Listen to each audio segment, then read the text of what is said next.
The 7 Master Keys for Success with Deliberate Creation. Lessons in Truth for Manifesting Your Miracles by Peter D. Adams. Narrated by Aaron Sin. About the author. Pete Adams is a philanthropist and both a master and teacher of the law of attraction and manifestation. Pete has studied the greatest teachers of all time, and he has combined their teachings with specific techniques, which he has successfully used to create miracles in his life. Since 2004, Pete has been a full-time entrepreneur and business owner.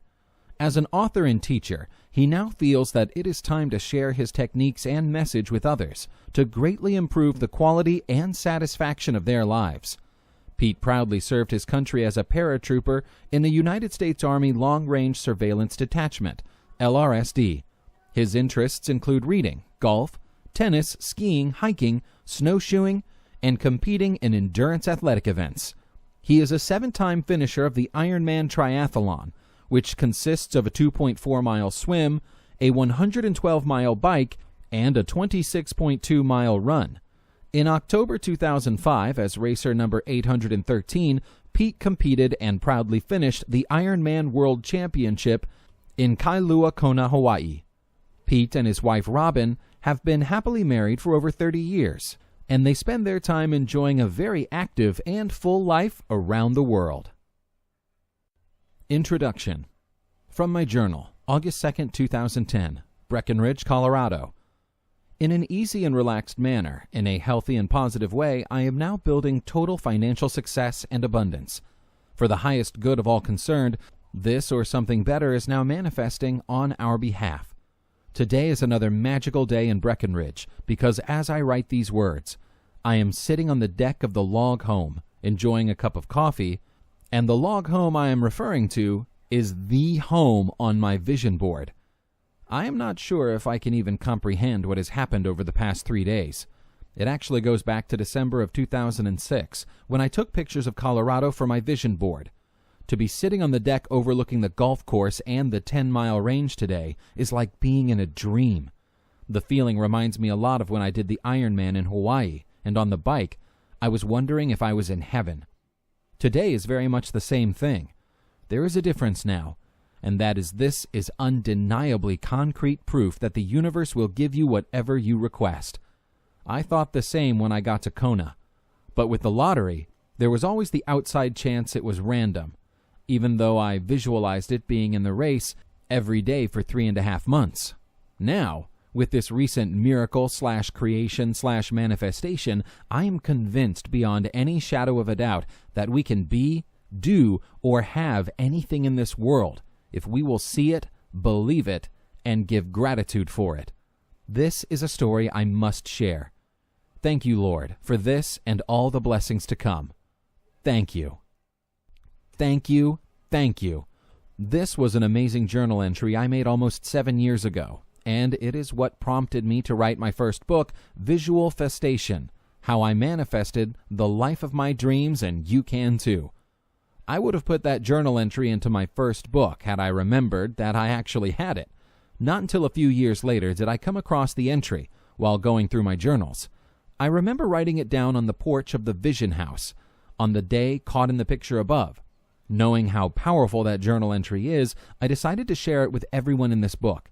It has been almost 5 years exactly since I completed Visualfestation, and the doorway to more miracles showing up in my life experience has been nothing short of amazing, and my life is truly magical. The spiritual growth I have experienced over the same time has been truly transformational as well. Serendipity again proved to be an active player, and the right set of circumstances landed me in the middle of the mountains of North Carolina for a 6-month sabbatical. Initially, it was just a plan to escape the heat of another Florida summer, but it turned out to be a great journey within. What I will be sharing with you in this book will be anything but superficial. Some things which I will share with you from my personal experience may seem almost impossible to be true, but I assure you they are. My intent for writing this book is to give you all the things you need to create and manifest the life of your dreams.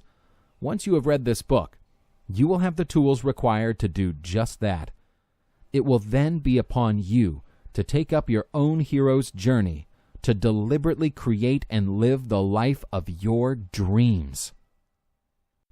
From law of attraction to deliberate creation to today. I would like to start off by talking about the law of attraction. The law of attraction to most people is something esoteric. They might have heard the term, but they really could not describe it in any detail what it was if you asked them. I know how this is, as I really never heard about it myself until around the year 2006, when I saw the film The Secret, and later read the book by Esther Hicks called The Law of Attraction. Which is funny, as I had been working with it for years, and I had never heard of it. I was just working with spirit during my hour of power every morning. In my hour of power, I was using techniques which I developed on my own intuitively, which I practiced every morning on the beach. After practicing these techniques, which later became my visualfestation system, my life changed completely. Before I knew it, my life had gone through a whirlwind of events, and it was so amazingly good that it was almost hard to comprehend. I actually went from living the life of my dreams in my imagination to actually living the life of my dreams, which I created into my reality. Knowing deep down there was something big going on, and if I could harness and direct that power, I could manifest essentially anything. That fact was confirmed the following year, when I won the lottery to get into the Ironman World Championship Triathlon in Kailua Kona, Hawaii in 2005. After that experience, I knew that my system would work for anything that I desired. I remember when I was getting interested in quantum physics. Quantum physics essentially revealed that an observation in a laboratory environment was affected by the minds of the scientists experimenting. That was an incredible insight into what had manifested into my life. The potential meaning on a grander scale became clear. If mind and directed thought could control the events we experience, then we could manifest anything through the proper and focused use of our imagination. Deep down inside, I knew this was true. This phase in awareness was what I deemed to be the co-creator phase with the law of attraction. I stayed with this phase of understanding for about 7 years. In 2010, I manifested the house I had on my vision board for 4 years, and when that happened, something inside of me shifted, and I had what can best be described as a true knowing. Realizing there was no other explanation except that I had successfully manifested it in, opened the door to the fact there was more going on in our reality than anyone was talking about. It was almost as if I had come across a great secret about ourselves, and I was one of only a handful of people who would even dare discuss the topic. To mainstream organized religion, this was pure heresy, and to the overwhelming majority of the world, it was something that they could not even comprehend to be true. Knowing this truth, if understood and used appropriately, could change anyone's life, I wrote my book, Visualfestation, to share this knowledge with the world in the most straightforward way I could. Putting it all down on paper only reinforced that these techniques worked beyond any shadow of a doubt. To deny what I had worked on and manifested now was to argue with hard facts. Law of attraction theory had now gone from positive thinking to manifestation. Essentially, with limited understanding of what working with God was about, people were getting real results in their lives, and it was happening fast. Deliberate creation. After writing the book, it was almost like my awareness grew exponentially. It was as if Spirit knew that I could handle more information about our abilities and powers of creation, and I was being made aware of these truths. The more of these truths I was sharing with others, the more of these truths came in. With greater knowledge came greater confidence and faith in my ability to manifest what I desired, and things were manifesting even faster with amazing results. As time went on, more truths came into my being, and eventually, I knew that I was actually a spirit, having a physical experience, and not the other way around as most people believe. Over the past 3 years, the information I received from Spirit has been incredible. I will warn you, it is going to be a mind stretch if you have never heard this information before. I was going to hold a lot of it back, as I felt it would turn some people off. After meditating on it, though, I realized this information might help a lot more people in their lives if they knew it. What sounds profound today may seem normal to you tomorrow as your understanding grows. I warned you I would take you down the rabbit hole, so here we go. Reality. So what exactly is reality? Most people believe that everything that they can see, feel, or touch to be their reality. There is a lot more going on than meets the eye. In my experience, I have realized that we are the deliberate creators of our life experience, and we don't even realize it. I have experienced some enlightening moments in meditation, which for me have helped me understand our human experience a little better. To take that a few steps further, I have been shown how the law of attraction works in our experience. The information came in the fall of 2015 while I was spending time in the mountains of North Carolina. A good friend shared some guided meditations with me, which he purchased as part of a class. Being one who always wants to learn more, I set aside some quiet time and I listened to the 6 meditations, which gave me some incredible insights into my life experience and our reality as a whole. If you want to learn about what your life experience is about, you will need to get comfortable with concepts which are going to take you straight down the rabbit hole. Before I go any further, I want you to understand that what I am about to tell you is what I have found to be true for me. We all have the right to own our beliefs completely. That is how your life operates. If your beliefs differ completely from mine, that is perfect, and I respect you completely. Not everyone will be ready or open for what I am about to share, but whether you are open to it, the truth remains the same. The truth which I am referring to is that each one of us deliberately creates our own life experience. Whether or not you honestly believe that or not, it is the truth, and I have proven it repeatedly in my life. Unfortunately, the overwhelming majority of the people in the world do not understand this is true. One thing which may feel a little uncomfortable at first is that you are 100% responsible for your life. If your life is awesome, then give yourself a big hug, as you created it. If your life isn't going so hot in your opinion, then what you are about to learn in this book will show you how you can change everything in your life. You came into this thing called life to have a wonderful experience, and I am here to remind you of that fact, and also to show you how to achieve it. When you talk about subjects such as God or religion, everyone, for the most part, has a very definite opinion of what that means to them as the truth. What I will ask you to do is to put those powerful beliefs on hold and just listen to what I am going to tell you. I hope you will look at things differently after hearing what I am about to tell you. I have had awesome success working with the law of attraction for many years before I ever became privy to this information. Having a deeper understanding of our life experience only makes deliberately creating the life you desire that much easier.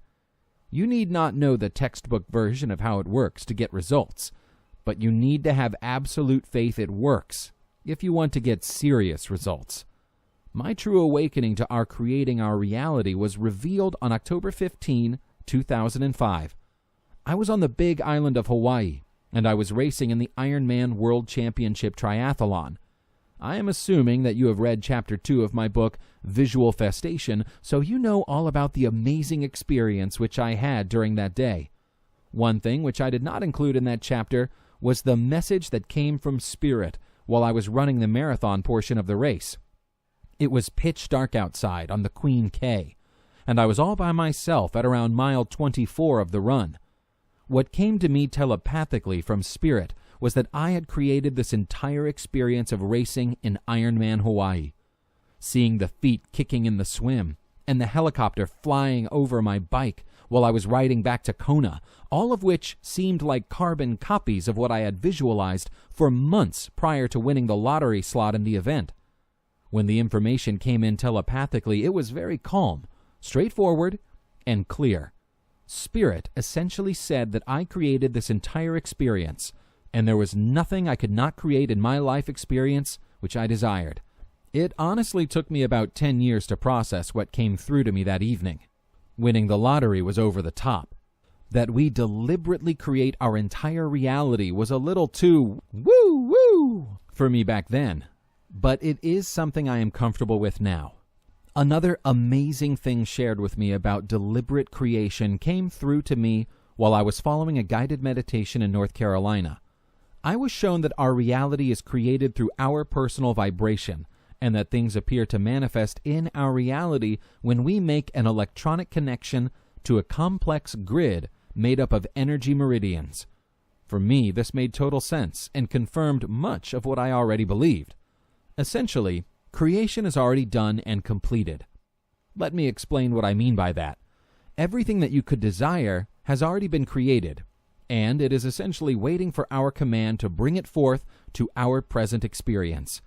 Once you understand this, then manifesting simply comes down to getting into the right vibration for whatever you desire to bring into your experience. How you effectively do this is by getting into the knowing that it is already done, and through living the experience in your imagination with feeling. I hope those explanations of reality haven't lost you completely. They are simply what was revealed, and they have proven to be true in my experience. The techniques which I will teach you in this book work. Period. Like I said earlier, you need not understand how the machine of creation works. You just must know how to run it for you. And that is what you are about to learn. So let's get started. The experience. Now that you have heard that you create your reality, it is time to live by design instead of by default. Most people have this idea that life is something outside of them and that life is happening to them. Most people believe this to be the truth, as that is what they are observing in their experience. As normal as this may sound, it is wrong. What they are observing is an illusion created by their thoughts, feelings, and beliefs about themselves and their reality. This is not some philosophical endeavor. Your human experience is just an experience. Imagine for a moment that what you are experiencing right now is something like a long dream you're actually having while you are awake. To take it one step further, imagine that you can control where this dream goes, as far as the events you will experience within it. You may want to reread that a few times to get the gist of what I am explaining to you. I am not saying that your life experience is not real. It is. It is just not what you have probably ever been taught before. Probably the easiest way to comprehend this is to realize that you are a spiritual being having a human experience. That sounds straightforward on the surface, but when you drill down to the true meaning, you realize this is precisely what I am talking about. The human experience feels as real as it can get. Your five senses are all communicating back to your mind constantly with the message that everything physical is actually your reality, so everything seems in agreement that you are here and that you are a physical being. To be told anything different simply must be wrong, as it goes against everything that you seem to experience in your day-to-day life. This is what you have been brought up to believe since the beginning, so it must be true. Agreements. How could most of the world all get it wrong? This is a great question, and the answer might seem a little too simple for such a complex thing as our reality, but it all comes down to one word, and that is agreements. The agreements I am referring to are what are known as pre-life agreements. Essentially, for you to come into this Earth/human experience, the greatest agreement you accepted was that you had to agree to forget temporarily that you were actually a spiritual being. As part of the forgetting process, you also agreed to forget that you have the power to create your experience. You always have had those powers. They have just been hidden from you as part of the agreement. If you knew you had these powers all along, you would have relied on them to change anything in your life that may have caused you pain, such as losing a loved one. By avoiding these experiences, you would not have had the full-on human experience, which is what you came here for. There are other agreements as well that you made which you probably are unaware of.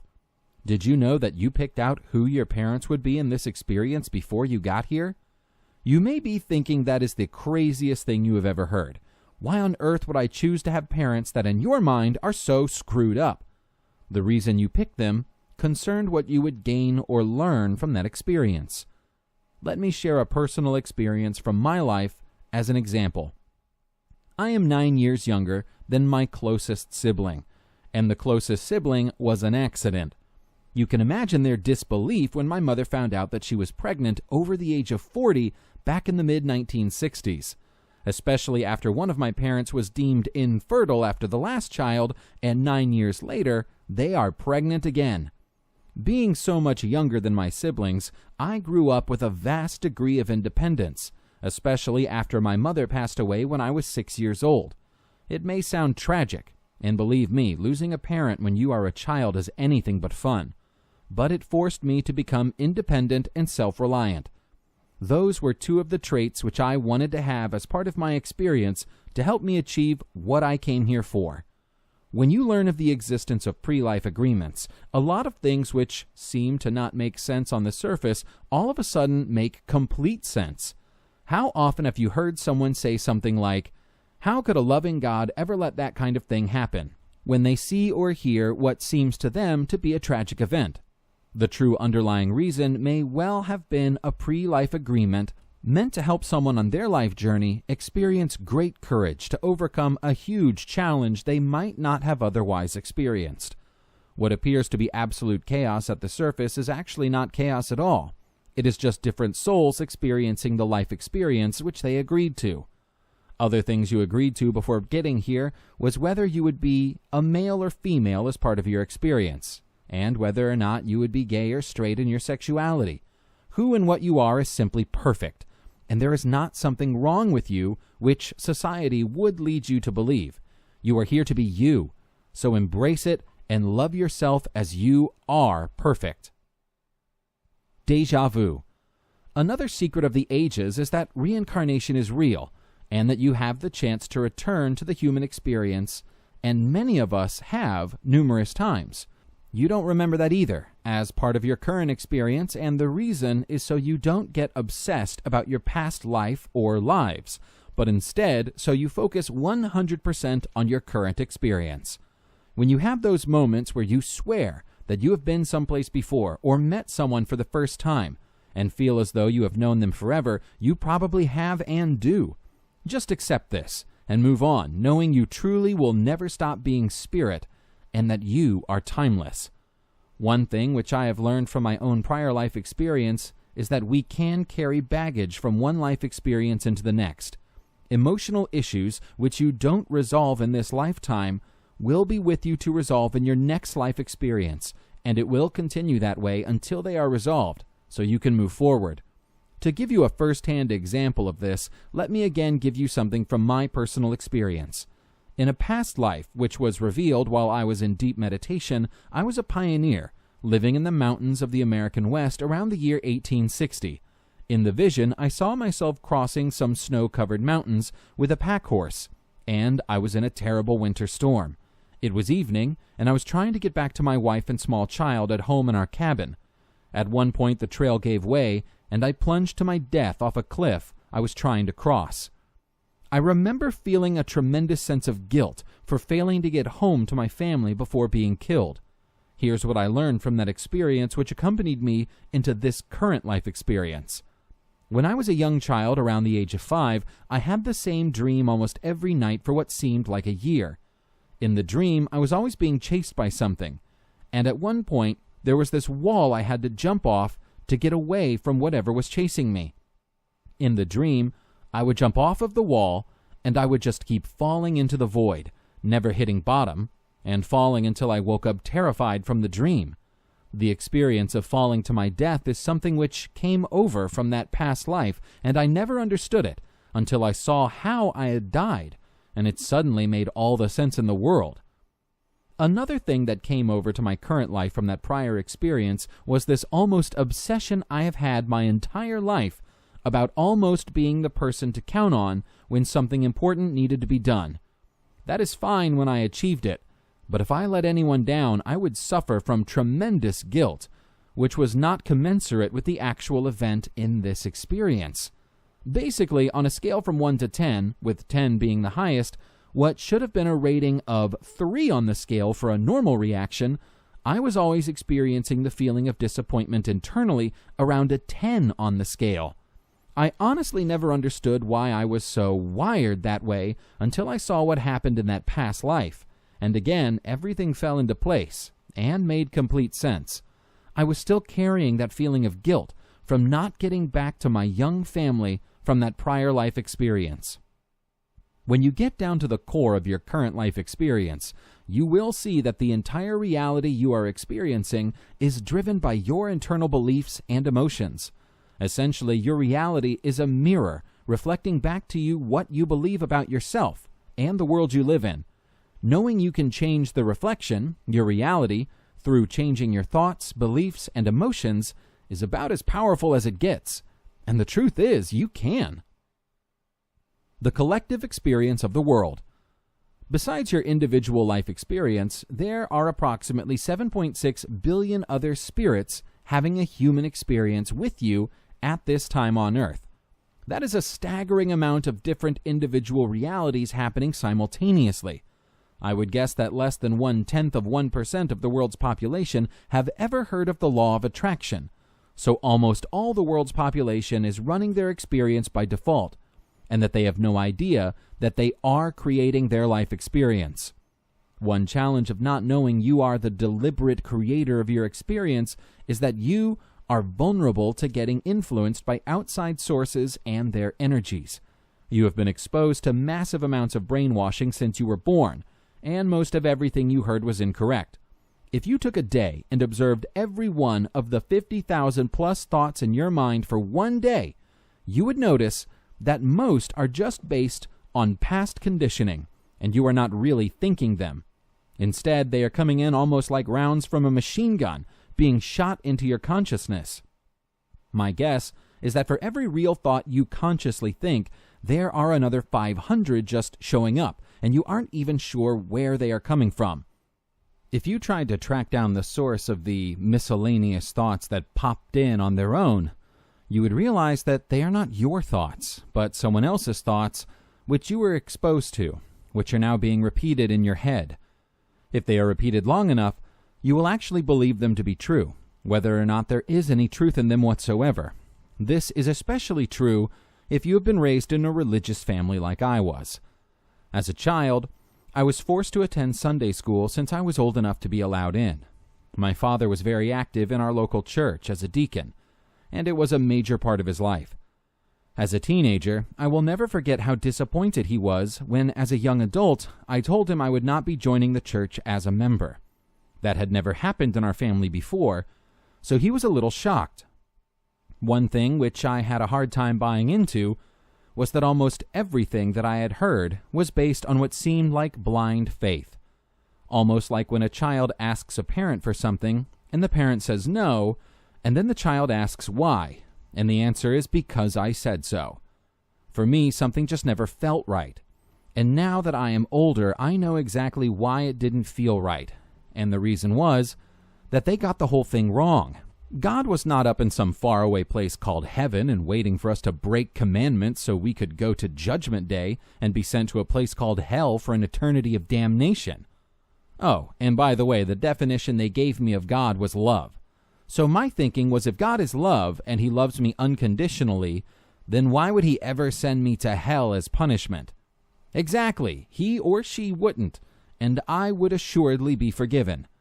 I am not sure when it actually happened in history. My guess is it was probably 100 years after Jesus was here. Men made up their own version of what he taught to empower themselves and control others.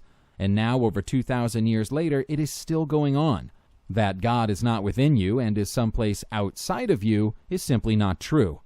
We are all gods, and we honestly have the power of creation over our life experience.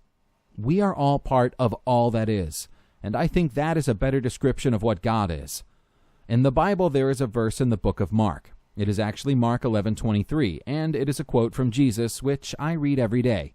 For verily I say unto you, that whosoever shall say unto this mountain, Be thou removed, and thou cast into the sea, and shall not doubt in his heart, but shall believe that those things which he saith shall come to pass, he shall have whatsoever he saith. My interpretation of this parable is that Jesus knew that our world is an illusion, and we can do anything with the illusion if we believe we can. He was teaching us how to create the reality we desire, and he knew from his own personal experience it worked. Miracles are things which happen through you, not outside of you. Know now that you do have this power, and it is inside of you waiting to be called upon. I will show you later in the book how to actively and effectively do this in your own life. The physical influence of outside energies. Everything in our experience, when you come down to it, is energy. Everything that you see, touch, or experience when you get down to the smallest level is just different collections of energy vibrating at different rates. One thing that I must make you aware of is that physical locations can transfer outside energies towards you, which can affect how you feel and operate when you are near them. You know this to be true intuitively. I am sure you have had the experience where you have been someplace and it just didn't feel right. You could not put your finger on it, but you knew it didn't feel like a place you wanted to stay around. What I believe is happening in those instances is that we are picking up on a collective energy, which is created by several people in the same area repeatedly having similar thoughts and beliefs. I have been where there has been poverty for ages, and you can pick up on it when you visit areas like that. It is almost like you feel slightly depressed for no reason that is visible. What's happening is that you are picking up on the vibration of that area, and it is affecting you. If you stay there too long, it will actually affect your reality in a negative way. I have seen this in my own life before, so I can explain this firsthand to you. For a few years, my wife and I lived in a large retirement community in Florida while we had a business there.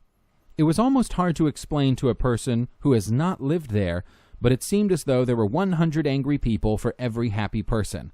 Instead of being polite and friendly to each other, they seemed almost hostile to each other. And almost every day there was another "you won't believe what I just saw" type moment. It wasn't too long before my wife and I picked up on it, and the vibration changed us for the worse. We started being short-tempered, and basically acted like jerks to each other, which is not something we had ever done before. We finally recognized what was going on after we left town and spent 6 months in the mountains of North Carolina. Getting back to nature and away from a sea of negativity simply felt awesome. We actually didn't even want to return, but we had personal items we wanted to retrieve from the home we needed to get before selling it. After being away and returning, we were even more attuned to the negative energy of the community. It was almost like the volume of the bad energy was increasing daily, and it was affecting everyone near it. After selling our house and moving away from there, we finally felt like we had gotten our normal lives back. We each felt better, both mentally and physically, and our vibration had returned to its higher natural state through a change in our physical location. I want you to look and honestly assess where you are currently living. What does it feel like to live there? Are the people who live there happy, or are they living in fear? I hope you live in a good place with a positive vibration to it. If you are not, then please take my advice and move away when you can. It will be a lot easier for you to manifest positive events into your life experience if you are not fighting outside energies pulling your vibration down. The divine laws of your experience. One thing that you must understand about your life experience is that everything in your experience operates under a set of divine laws, which are always in place. They always work, and they work the same way for everyone in this experience, and they have been here since the beginning. Understanding these laws are in place and that you can work with them to achieve your desired outcome is nothing short of having the power of the entire universe at your command. These divine laws are in place, and they are always running. They are also impartial, and they will return to you whatever you think and believe of them. Unfortunately, ignorance of these laws does not exclude you from their effects and the resulting reality you experience. Another thing you must know is these divine laws will never contradict you, and that they always say yes to whatever you think into them. They also are under your complete control, and the effects of a lifetime of wrong thinking can be reversed in an instant through effectively focused thought. This is precisely how miracles are created and experienced in people's lives. Let me give you an amazing example of what I am talking about. I met a lady a few years ago who shared an amazing story with my wife and me. This lady, who was only around 40 years old, had been placed in hospice with an incurable disease, and in one moment, she made the decision she had had enough of this nonsense in her life, and at that moment, she experienced what is known as a spontaneous healing. I remember her telling us about how the people who worked at the hospice kept trying to convince her she was sick and about to die, and she is telling them, "I feel great and let me out of here." Hearing her story firsthand was so inspirational. I honestly don't have words to describe how powerful it was. Knowing her story to be the absolute truth, the best advice I can give you is to believe in miracles. They happen every day. Free will. I will close out of this chapter with a brief discussion on free will. Even though you may have made agreements before coming into this experience, do not think for a second you are somehow bound by what people call fate. Maybe you set something up beforehand, which seems like a massive challenge. That was only because you knew that you could handle and overcome it. It was meant as an opportunity for you to experience growth. It was not punishment you were trying to force upon yourself. The term free will, I think, is better described as free thought, as you are always free to change what and how you think. Using this ability effectively will change your entire human experience, and this power is embedded in all of us. Part 1 Summary. I hope I have not lost you with our discussion about reality, what your true life experience is about. The information I have shared with you came directly from Spirit into my experience. I admit some of the stuff blew me away when I first came to understand it. If it seems like it is too new age or whatever to you, don't worry about it. You don't need to understand how the machine of creation works. You just must know how to work with it to get results. And we will get to that further along in the book. Limiting beliefs. Before we dig any deeper into the dynamics of successful deliberate creation and manifestation, we really must talk about something holding each one of us back from reaching our full potential, and that is ourselves. What do I mean by that? It is very simple. Our beliefs about ourselves either empower us to greatness, or they keep us in our comfort zone, which is the status quo. By staying in the status quo, there is never any need to feel bad about not achieving something, and you make no one else uncomfortable with the fact that they too are not striving for something bigger and better in their lives. Why would anyone choose to stay in the status quo? The answer is very simple, and it can be summed up in one word, and that word is fear. FEAR is just an acronym for false evidence appearing real. Almost every single reason or excuse why most people do not take action comes down to fear, and 99.99% of fear is simply in your mind and no place else. As soon as you think about what your life could be like if you left the status quo, you will be bombarded by many thoughts based on fear. Let's say you are thinking about opening up your own business and leaving the rat race behind. More than likely, you will get hit with these fears. What if it fails and I lose all of my savings? Most businesses fail within their first year. It is too risky to be an entrepreneur when you have a family which relies on you. It would be irresponsible for me to take such a risk. If I become successful, I will lose all my friends because they will be jealous. If I make a lot of money, then I will have to pay a bunch of taxes and I will be harassed and audited by the IRS. People who are self-employed work 7 days a week, and if I do that, I will lose touch with my family and probably end up divorced, and I won't see my children. I had better wait for the economy to improve before I try doing anything new. I had better wait and save up more money before trying to go into business. I have no MBA, so I had better wait until I do, as that will make it more likely my business will succeed. If I leave my job and become self-employed, it will be hard for me to get financing to buy a house, so I should hold off until I buy a home. What if the business fails, and then I cannot find a job? Then what? How will I pay my bills? What if I open a business and I go bankrupt? How will I ever financially and emotionally recover from it? What if fill in the blank happens? After rolling through such an exhaustive list of fear-based thoughts about what could go wrong by being an entrepreneur, the overwhelming majority of people in the world decide to play it safe and stay in their comfort zone. We will talk more about this later, but this entire decision to not become an entrepreneur was based on fear-based thoughts in your head around events which never happened. Again, it was all based on false evidence appearing real. If this sounds familiar to you, don't think for a moment you are alone. You are just like almost everyone else in the world. So where did these thoughts and beliefs come from? They came from your environment, from the day you were born until where you are now today. Let's look at the different sources in your environment which have directly affected your belief system about yourself and the world in which you live. Parents are by far the greatest influence on any child, and they have had an effect on you, whether it was good or bad. Unfortunately, most parents are only passing down to their children the same fear-based nonsense they received from their parents, who received it from their parents, and it has been going on for generations. Unfortunately, 95% of what you probably heard while you were growing up was absolute fear-based nonsense, and it was coupled with a total ignorance of the law of attraction. They didn't negatively program you on purpose, they just knew no better.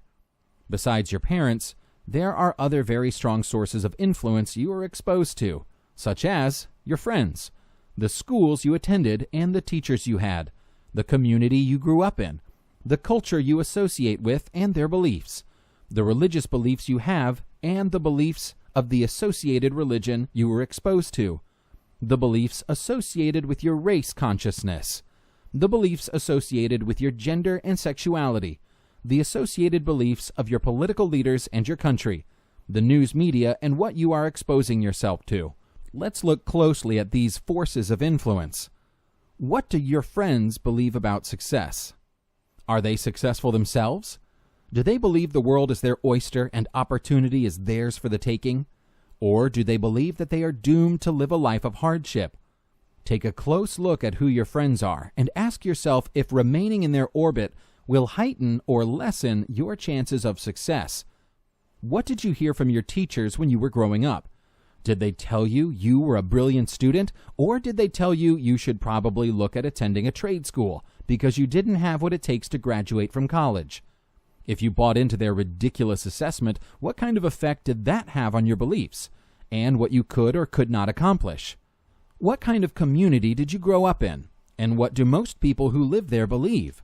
Did you grow up in a community with a poverty mindset, or did you grow up in a community with a mindset that believed you could achieve anything through hard work? Did you buy into what everyone else your community collectively believed?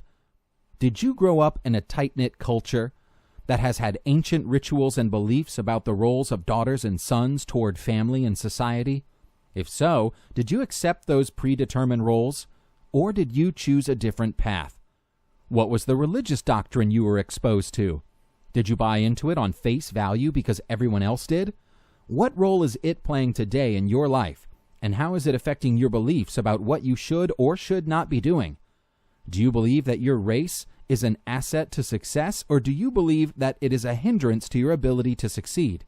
Is it true, or is it just a belief that most people who look similar to you believe? Do you feel that your opportunities are limited based on what your gender or sexuality is? Is this something that you believe to be true? Do you believe what the political leaders tell you from the bully pulpit as the absolute truth about reality and opportunity and what you can achieve? How exposed are you, and what is your perception regarding what the media is feeding you during the 24-hour news cycle? Do you believe everything you hear? And is it affecting how you view your personal reality? These outside forces have affected what you presently believe, whether or not they were obvious influences. Besides outside forces, you also have developed a belief system about who you are and what you can accomplish. We all have different traits, and how we self-identify with ourselves has a big impact on our belief system. Many people suffer from low self-esteem, and they do not believe that they are successful or that they could ever be successful. Another all too common self-sabotaging internal belief is to identify yourself as a victim of whatever you say you are the victim of. It is basically your excuse for why you are not successful or happy. And in the victim world, the victim is never responsible for their outcomes. Identifying what your limiting beliefs are is the first step towards eliminating them from your life experience. Once you have identified them, you can then work to convert them to empowering beliefs, which inspire you to accomplish greater and greater things.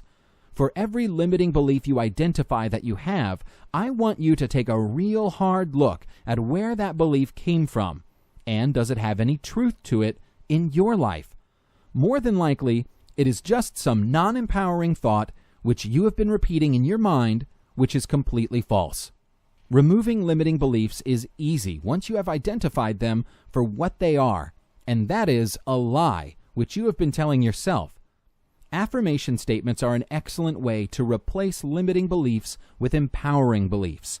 For each limiting belief you identify, create an affirmation statement which acts to remove and replace the limiting belief.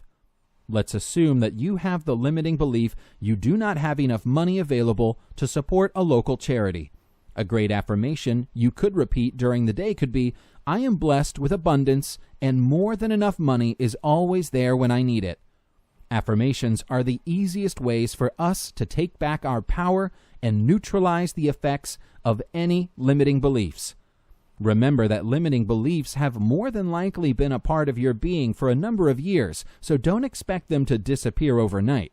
With consistency of your affirmations, and through controlling your thoughts, you can bring about the change required for you to move on to greatness and remove the roadblocks to success you put in your way you didn't even realize. I cannot overemphasize how important this is to your personal success. Your beliefs and expectations, whether they are positive or negative, create your reality. To achieve massive success, eliminate any limiting beliefs which may be holding you back. Your success depends upon it. Remember, there are no limits when working with the law of attraction, unless you say there is. Now let's move forward and dig in to the 7 master keys for success. Master key: decide. The first master key we will discuss is decide. We discuss this key first, as it will be the foundation around which the rest of the keys will work towards. The secret and the beginning of manifesting anything comes down to deciding what you want to experience. That sounds simple and straightforward until you have dug deep down to answer it. One of the first things I need to warn you about is making the mistake of achieving something that is really someone else's dream for you and not your own. This is more common than you can imagine. We are brought up from the very beginning that if we please those around us, we will get love and attention. Many of us stay in this pattern from childhood through adulthood. I don't care how old you are. It is almost like being stuck in a perpetual guilt trip. If you look around you and listen to what your family and friends are saying, you will see this in action. How often in your life have you not done what you wanted to do, but instead made a difficult choice based on some old program running in your head that told you you are being selfish and you should do something different? If you recognize that pattern in your life, congratulations, as you can now do something about it. Don't think for a moment it is some type of special challenge. It is not. Unfortunately, this is considered normal conformist behavior. That might be great if you were someone's pet, and you rely on your master for food and survival, but you are not. I will warn you up front that once you stop playing the should game and start playing the you game, some people will not be too happy, and they may feel fear as you are now living life for you. I am not saying you need to destroy all of the relationships in your life, but any that are toxic and holding you back will require some tough choices. I have had to make these very choices in myself, and I know firsthand what it is like to feel guilt on the inside and resentment from others on the outside. Trust me, the temporary pain is worth it if you want to grow and live an extraordinary life. My guess is that if you are reading this book, then it is clear that you are looking for a change. Big change. Well, if you want to change, you will need to get comfortable with the fact that you are headed for a new and exciting adventure. There is no passion in life if you spend all your time in your comfort zone. If you just want to see years disappear from your life fast, act just like everyone else. The point I am trying to drive home to you is the incredible importance of deciding to go after what you alone truly want. I have met countless people waking up in their 40s and 50s and realizing that they have spent their entire working careers doing what they have no passion for, and they feel stuck and believe that it is too late to start over and follow their true passion. I can say this so convincingly because I have been there and done that. I know what it is like to wake up one day and go to a job I despised and ask myself, what the hell am I doing? Is this what I am here for? How did I get it so wrong? If this sounds way too familiar to you, all I can say to you is that you have come to the right place, and where you are at is only a temporary experience. Let us continue. First off, you must decide what you want to be, do, or have in this life experience. If you could answer that question really quickly, it is probably not the right answer, because if it was that easy to answer, then why are you not already doing it? Are you that much of an accomplished procrastinator? For your sake, I hope that is not you. The best way to help you answer those big questions is to ask you another question, and that is, if money was not an issue and you could do anything, then what would you do? Once you can answer that question, you are on the right track, as deep down inside, that is your true passion. Now that you have answered the what part of the question, there is another equally important question to answer, and that is why. Once you have your what right, the answer to the why will be deep, and when you drill down to the core, the answer will be love, joy, and excitement. The answer will not be along the lines, I could make a six-figure income. Let me save you from making a huge mistake through sharing some sage wisdom with you. And that is, if you chase the money first, you will always be chasing happiness. If you instead pursue happiness first, the money will show up, and you won't need to chase it. Nothing is wrong with being wealthy, but choose happiness first. All the money in the world will not make a difference in your life if you are not happy and healthy. Another thing which I must share with you is that when you create the intention of what you desire to experience, and you know how good it will feel once you experience it in your life, the next thing you need for success is the ability to believe it could honestly be true for you. One of the greatest secrets to deliberately creating and manifesting comes down to your ability to believe that it will happen. Repeating affirmations and the other techniques which I will teach you will have zero success if you honestly do not believe it could happen. I am not saying don't go big. I am saying just make sure you believe the big can happen. Better yet, believe that the big has already happened and that it is on its way to you this very moment. When you know why you want something, and when you can get into the feeling of what it will be like when it shows up with the belief that it is true and on its way, then you will have mastered the key of decide. Master key. Action. Once you have mastered the key of decide, the next key to master is action. I have a saying I am very fond of, and that is deeds, not words. Talk is cheap, and the universe will not buy into your trash talk. Everything in our experience is energy, and taking action sends the message to spirit you are serious.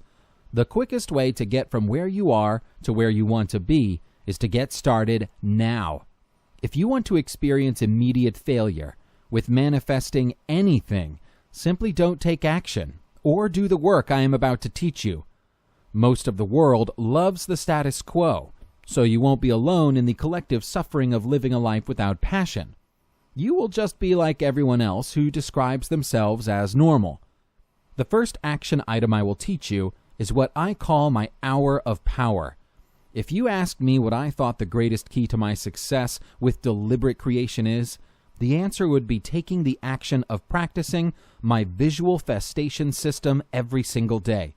The techniques which I practice every single day include reading spiritual motivating material, reading my written affirmations set up as I am statements, working with Jaden Sterling's Wealth and Wisdom, oracle cards, scripting in my journal, reading and reviewing my vision book, practicing creative visualization, getting into the feeling of as if. I have found that the best time to practice my hour of power is early in the morning, as it keeps life from getting in the way of doing it. Some techniques will seem easier on certain days to practice, so don't freak out if one day your visualization exercise is not perfect. When that happens, simply focus more on the other techniques. Do not ever blow off your hour of power on the excuse that a technique didn't click for you. One way of mastering the key of action is to always be gaining ground and bringing your dream closer to your reality every day. One of the first action items I highly suggest doing once you decide what it is you are going for and why you want it is to write out what I call your ideal scene. In your ideal scene, I want you to imagine that everything that you are working on has already manifested in your life, and now you are describing in words what your life is like and how incredible it feels. When you have done this correctly, every time you read your ideal scene, it will make you feel awesome, as you are getting to the feeling it is absolutely so. Once you have effectively developed your ideal scene, the other visual festation techniques are built to support your ideal scene's manifestation. The techniques. I am constantly reading spiritually motivating material, and there are an incredible amount of great works which you can access for free from the internet. Some works will resonate more with you than others, so stick with the works you enjoy. Not every book out there was written for you, but some you will find were. This is your journey, so run with what works for you. After reading some spiritually motivating material, I will then read affirmations I have written down on index cards, and they are always in the affirmative as I am statements, and they are always in the present tense. An example of one affirmation is, I am a manifester of wonderful things and experiences. You can either read them aloud or silently to yourself. There is no wrong or right way. Just go with what feels better for you. Typically, after reading my affirmation statements, I will write out this question in my journal. What is the most important thing that I need to know today? I will then ask that question to Spirit by using my friend Jaden Sterling's Wealth and Wisdom Daily Oracle cards. The clarity of the information I receive is almost uncanny on some days, and I will write down the title of each one of the 4 cards I selected in my journal. I have been using these cards for a long time now, and the information gets clearer each day as your intuition grows. Trust it. If the information is not clear, simply ask the question again, and keep asking it until you pull cards that make sense to you. It's your absolute right to ask for help and guidance, so don't feel as though you will hurt the universe's feelings by asking more than once.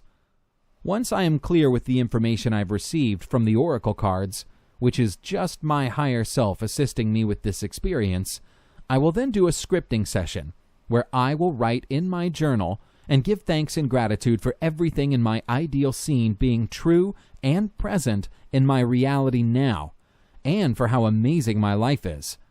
Think of it almost like a vivid thank you note you are sharing with God. When you do this correctly, you will end up with tears of joy in your eyes by the time you are done writing. I will typically write 1 to 2 pages, but you may write more if you get on a roll and it is flowing. Always go with the flow and never try to force it to happen. After scripting, I will read some motivational quotes I have retyped and added to my vision book, and I will review the pictures in the book, which are a visual representation of my ideal scene. Once the images are fresh in my mind, I will then get quiet and do my creative visualization exercise, which for me is my most powerful technique. Once I am relaxed, I will close my eyes, and I will live my ideal scene in my imagination as done and true. This technique is powerful, and I have manifested things into my reality that were almost carbon copies of what I have visualized, to where it is almost beyond belief. Once the pictures and the associated experience have manifested, I will then move the pictures to the back of the book as proof in my Mission Accomplished section, which I review occasionally as further confirmation this stuff works. After visualizing, the next thing I will do is rewrite my goals on an index card I will carry with me throughout the day, which also acts as like a to-do list. as I write down tasks that are important for that day. That wraps up what I do every single morning of my life. And throughout the day, I will practice another technique which I call as if. There, I will again get into the feeling that everything in my ideal scene has manifested. Trust me, if you will do what I do every day, you will have mastered the key of action, and the miracles will be yours. Master Key Focus. The ability to consciously control your thoughts and remain focused on that which you desire is the next key you must master. There is incredible power in focused thought. The more focused your thought becomes, the sooner you will manifest anything that you are working on. Having the ability to maintain your focus on what you desire when it seems on the surface that the entire world is crashing around you is no simple feat. Most people have spent their entire lives worrying about things and then having the experience of what they fear showing up in their reality. It is the same principle in action, and it always is working. The craziest thing, though, is that most of the world has no problem believing in things getting worse for them, but at the same token cannot believe that changing what they think and focus on will bring about a different and better reality. One of the best quotes which I ever heard was that, "Worrying is like praying for what you don't want to have happen." When you are in a state of worry, fear, or worse yet, crisis, it is almost as if your mind has hijacked your being, and it is causing you to suffer both mentally and physically. Trust me, I have been there myself, and I have worked with clients when they are experiencing those states. It is not a place where you want to spend any time in, and the trick to slaying those monsters is to make the firm decision that your mind works for you and takes your commands, and not the other way around. This will stop the fear train in your mind, so you can get off it. If you don't do this, you will ride that train like Casey Jones until it crashes. Be conscious of every thought running through your head, and ask yourself whether that thought is empowering you to achieve that which you desire, or is it a fear-based negative thought, which is attempting to hold you back. When you first start doing this, it will almost seem like a non-stop job, as you probably had no idea how many negative thoughts which you have been thinking day to day for a number of years. The good news is that it gets easier and easier to do, as the more you focus on what you desire, the less space there is for negative thoughts to exist. Appearances. Another important secret of success is never to focus on outside appearances as being something permanent. An example of this could be that you are let go from a job which you deep down hated but were too afraid to quit. Instead of focusing on fear about finding a new job, you instead focus on the fact that it happened for you. And miraculously, a few days later, you land a new position which pays more and that you love. Sometimes the greatest blessings that ever happen for us come in disguise as negative events. Your role is to know and stay focused on the fact that no matter what shows up, that it is happening for you.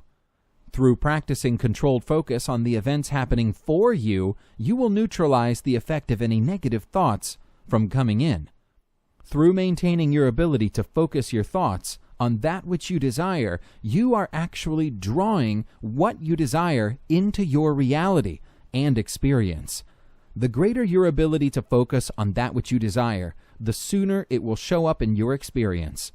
To take it one step further, you know you have this mastered when people around you think that you must be delusional. As who in their right mind could believe it is all working out for them when it looks on the surface to be anything but? When you can do this and control your mind, you have mastered this key and success is yours. Master Key, Faith. The next master key we will discuss is faith. Faith can have a lot of meanings. First off, I will make the assumption you believe there is a higher self, God, Great Spirit, Source Energy, or however you would like to describe it. I like to use the word spirit, as spirit never gets bogged down by people's religious beliefs. I am not here to get into any debates about religion. I think the best for me to share what I know with you would be to ask you to put any religious beliefs on hold. I have an amazing connection with Spirit, and I connect and commune with Spirit every single morning. One more thing I want to share with you too is that I am not what I would call a religious person. I believe in Spirit. I just don't feel the need to have any dogmas getting in the way with how I connect to Source. You always have a 100% connection to Spirit, so take everything else you hear with a grain of salt. You are a part of Spirit, whether you realize that or not, and Spirit is always with you and loves you beyond measure. Spirit is always there to help you, but Spirit is not there to micromanage your life experience. Mastering the master key of faith is a critically important piece towards mastering the deliberate creation. When I refer to faith, I am not referring to hope. Hope to me is a very weak word. It is more like, I hope this works, which to me has essentially zero faith. Now let's contrast that with, I know it works. When your faith rises up to the level of knowing, that is the place where you must be operating from. Knowing is beyond believing. In fact, you don't even need to think about it, as it simply becomes who you are and a part of your everyday life. Having faith at the level of true knowing will come to you over time if you keep working with Spirit. The reason I know this to be true is from my own personal experience. Believe me, once you manifest things into your experience, your level of faith will increase dramatically, as you will have proven it works for yourself. As soon as that happens, you will be asking yourself about what else do I desire to experience? And armed with greater faith, the time to your next manifestation will be shortened. One of the greatest things about mastering faith is that you take out the hows.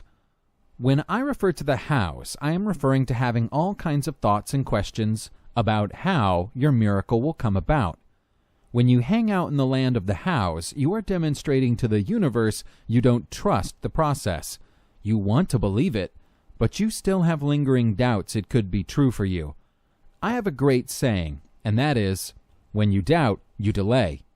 So, unless you want to experience a greater wait time until your miracle manifests, I strongly suggest that you stay out of the hows. The hows are the domain of Spirit, so stay out of it, and let Spirit handle the synchronicities that will take place for you to experience that which you have been working on. Today, I am at that level of faith where it is a pure knowing that deliberate creation works. I have proven it repeatedly in my own experience. When I started working with Spirit several years ago, I was not at the level I am today. So don't feel there is something wrong if you are not quite there yet. Mastering the key of faith will come to you over time, as you grow and become more aware of your own power and your ability to work successfully with the Spirit. Until you reach the level of faith which is the knowing, stay focused and trust that the process is working for you. And hold on to this trust as the truth. And ye shall have whatsoever ye saith. Master key. Consistency. Everyone says that they want change. But how many do you think will show up every day and do the work necessary to facilitate change? The truth is, there are very few. Consistency, out of all the keys, is the easiest to master. It requires no special equipment, and you need not fly to Nepal either. So why does it seem like mastering consistency is the physical equivalent to climbing Mount Everest? For me, mastering the key to consistency was easy. In short, I wanted change in my life, and I would do whatever it took to achieve success.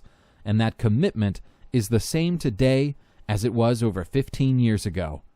One of the greatest secrets to my success with manifesting is that I show up every single day and practice my hour of power. Before you say, well, it's easy for Pete Adams to do that. He is successful and doesn't have a job to go to. Well, years before that was true, I was getting up 3 hours before I had to be at work so I could go to the gym for a workout and afterward drive down to the beach for my hour of power. And I did it every day. If it was raining out, I would simply grab a picnic table with a roof over it and do my hour of power there. That is the level of consistency where you must be to master this key completely. If you want results, don't be like everyone else out there. Talk is cheap, And talking about practicing your hour of power when you can find time for it is pathetic. I have harsh news for you, and that is, if you are not willing to make the time to do the work, it is not going to happen on its own. Don't think for a moment you need to live near the beach or high in the mountains to practice your hour of power each day. You can simply wake up earlier every day and do it from your home. I bring everything with me wherever I travel, so I won't miss a single day. I must say I prefer being outside in nature, but if I must do it from my hotel room, I do. Success with the law of attraction is very simple once someone has explained it to you. If you do what I tell you, you will get great results. Mastering consistency is not about practicing your hour of power each day for 1 week and then quitting because you didn't manifest $1 million in 7 days. That is by far the most common mistake I see almost every newbie making. When their miracle doesn't show up by next Thursday, they say that the law of attraction doesn't work. That is something that could not be any further from the truth. When you have mastered the key of consistency, you commit to doing your part every single day until that miracle manifests. It could be a month, 6 months, or 3 years, or more. You might be thinking, 3 years? I don't have 3 years to wait. Well, I've got news for you. If you don't do your part, how long will forever be? That is a long time to wait. I've been working with Spirit for several years, and I still do not understand how long anything that I am working on will take before it shows up in my experience. I know that it absolutely will. I just don't know exactly when. I would like to close out this chapter with an analogy I posted on our blog a few years ago. Imagine that you are a fisherman on a deep-sea charter, and suddenly you have a giant marlin on your line. The fish looks so big that it might be one for the record books. You know that if you stop turning your reel, you will never get the fish back to the boat. The marlin in the above example is your miracle, and turning the reel is the master key of consistency. Keep turning your reel until your trophy is landed. The fight is so much worth it. Master key, awareness. Another master key which can greatly shorten your path to achieving that which you desire is through awareness. The awareness that I am referring to is again probably something you have never heard of before. When I refer to awareness, I am referring to being consciously aware of communication constantly taking place with Spirit to help you in your experience. What I am about to share with you is precisely what I have learned and used successfully in my own experience. Again, I must warn you that what you are about to learn will take you down the rabbit hole. The examples of communication I will share with you are firsthand from my own experience. Rather than beat around the bush, let's jump in feet first and get started. I am sure you have had the examples in your life where your intuition has kicked in and you get a feeling or a knowing about something. You can't quite put your finger on it, but something is pointing you in a certain direction or holding you back from doing something. Some people simply describe this feeling as a hunch. Everyone has experienced this in their life numerous times, so it seems normal and universal. And it is. This is where our conversation about awareness begins. The communication you receive in a hunch is actually communication coming to you from Spirit. What you may not know is that we each can greatly enhance the clarity and the frequency of this type of communication. Through consciously developing your connection to Spirit, you can open up the lines of communication to where you can tap into this channel of communication whenever needed. Spirit always knows the shortest and best path for you to take, and Spirit wants the best for you. Spirit is always there and waiting for you to ask for assistance. When I was first exposed to the idea that we each have spirit guides and angels available to help us with anything, I must admit that it was not something I was open to. That was 6 years ago, and the level of awareness and the extent of communication I have now is incredible. I admit I was a skeptic at first, but now I am a full-blown believer, and my life is so much easier than it was before I knew how to effectively communicate with my spirit guides. The best way to describe it is this. Imagine a machine has been sitting in your basement for as long as you can remember. You aren't sure how to use it, as you saw no instructions for it, but you were told from a very young age to never get rid of it, as it could one day save your life. That machine is your mind and its ability to communicate with spirit, and you have only to hit the start button and the machine works. To better explain this, let me tell you about how the lines of communication got started for me. In 2012, my friends Miles and Reba gave me a book called Animal Spirit Guides by Stephen D. Farmer. They are generous and loving people, who are also super spiritual and enlightened beings. Anyway, after receiving the book and thumbing through it, it was clear that this was not a book which you read, but instead a book you referred back to. I remember asking Miles how to use it, and he said that just having it was enough to receive guidance from Spirit, and he said to pay attention to your dreams each night. Knowing that Miles is about as tuned in as one could be, I paid greater attention to both my dreams and what was happening in the natural world around me. Almost immediately, I started having dreams at night with specific animals in them. It was almost like my guides had been waiting for this opportunity to communicate with me forever, and they had. The first experience I had in a dream involved me and a giant crow. I mean big, like 15 feet tall, and it was standing over me and just looking at me while I laid on the ground and looked up. I sensed that it was not there to hurt me, but it was so big that it scared me enough I woke up. Being one of the strangest dreams which I ever had, I grabbed the Animal Spirit book and looked up what a crow meant symbolically. The message from Spirit was that something which I had been working on for a long time was about to manifest. After a few short weeks after the dream, we bought another business which changed our lives, and it came to us from out of the blue. After that experience, I started paying attention to anything with animals in it, particularly dreams. I've been getting practical and profound information through my dreams ever since, and I keep a journal to record the dreams and their associated interpretations. When the information came in from my dreams, I trusted it totally, and I would implement it into my day-to-day experience. The more attention I placed on the information and acted upon it, the more that came in. Today, it is simply a normal part of my life, and the information I receive is divine. I wanted to share that story with you to show you how my awareness has grown. Besides dreams, there are a number of other ways that communication can be received from Spirit once you become aware and pay greater attention. One way communication comes through is through physical sensations in your body. The greatest example of this for me is when I will be thinking about something and suddenly my body will be covered in goose flesh, and the hairs on my arms and legs will stand straight up like I am being mildly hit with electrical current. My good friend Constance calls them confirmation bumps, and whenever that information comes in, she follows it. Another example of how communication takes place is through telepathy. With telepathy, it is nonverbal communication that comes to your mind, like a one-way conversation. It is a little hard to describe it with written words, but the information is always very clear and concise, and usually life-changing in importance. The best example I have of this was when the message came to me during Ironman Hawaii, that I had created the entire experience. It was almost like an aha moment, as Oprah would describe it, and in that moment, you are more enlightened. Another form of communication which I have been receiving over the past year could best be described as intuitive knowing.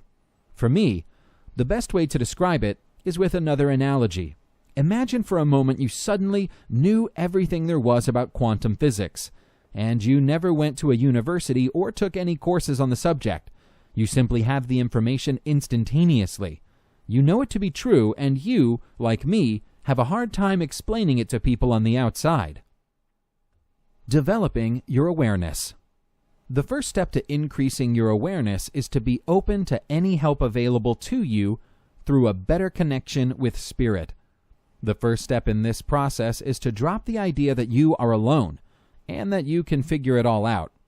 If you stay with that mindset, you will waste decades of time seeking answers to deep questions which you could have had answered in a short period of time. That is not an effective or efficient way for you to expend your energy. The better way is to get your hands on a copy of Animal Spirit Guides. and simply pay attention to your dreams. A very important caveat to what I just said is that you must believe, take in, and use this information when it comes. Your spirit guides will not spend all of their time knocking at your door if you never answer it. If you answer the door, your life will never, ever be the same again. Master key, gratitude. If there was only one key I could teach you, which would have the greatest positive effect on your life, that key would be gratitude. Gratitude is the key to an exceptional life. There is something universal about gratitude. It works wonders with any parts of your life. It is powerful, and it is the stuff miracles are made from. Having gratitude from wherever you are right now is your starting point.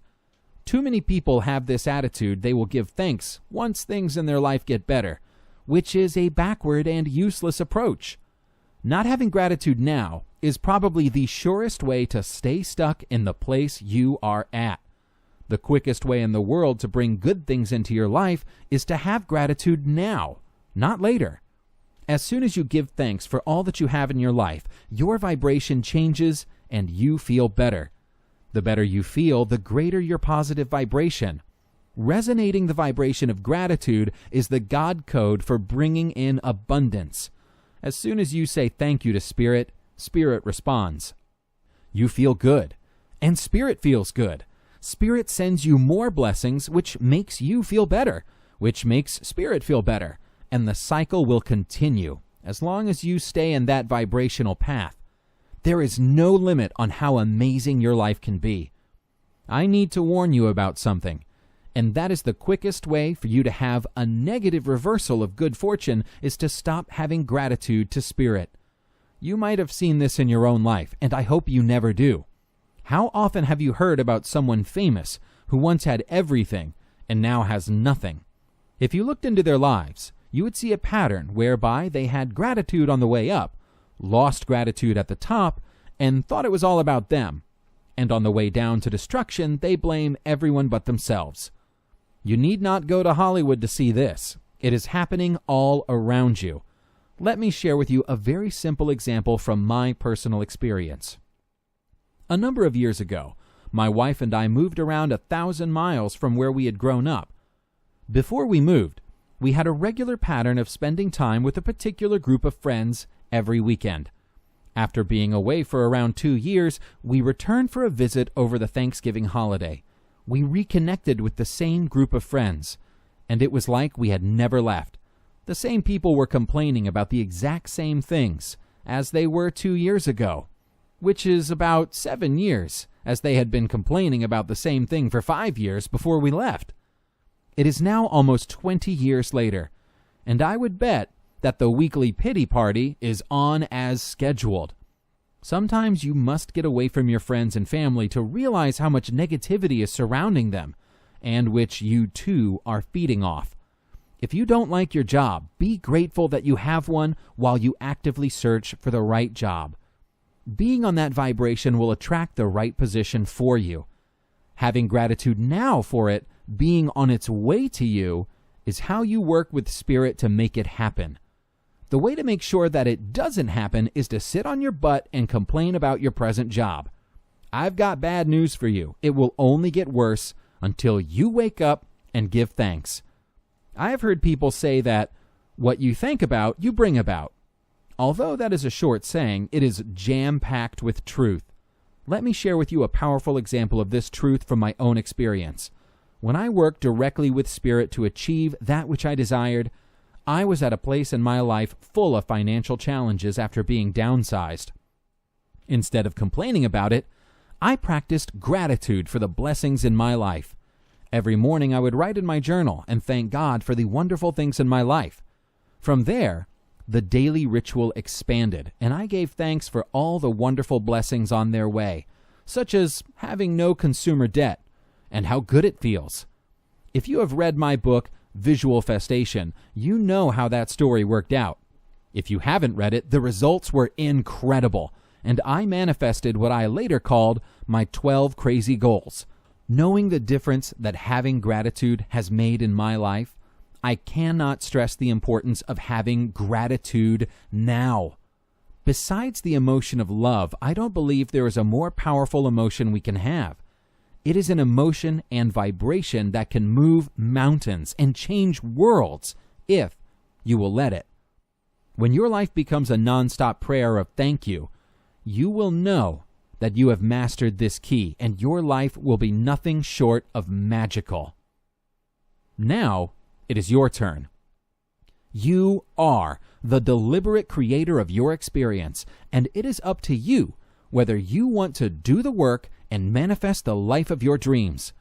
If you can see it in your mind's eye, it is available to you. Spirit doesn't play games, and Spirit will not allow you to imagine something and not provide it to you. My dream for you is that you will take this precious information and create the greatest life you can imagine. You came here to live the life of your dreams. Now it is up to you to convert this information into your desired reality. Your dreams are waiting for you. I wish you the best of everything. Pete. Additional resources. Pete's website, www.peterdadams.com. Pete's YouTube channel, www.youtube.com/user/visualfestation. Constance Arnold's website, www.fulfillingyourpurpose.com. Constance Arnold's Think, Believe, and Manifest show on the Law of Attraction Radio Network, www.loaradionetwork.com/Constance Arnold. Jaden Sterling's website, jadensterling.com. Vibe Life website, vibelife.org.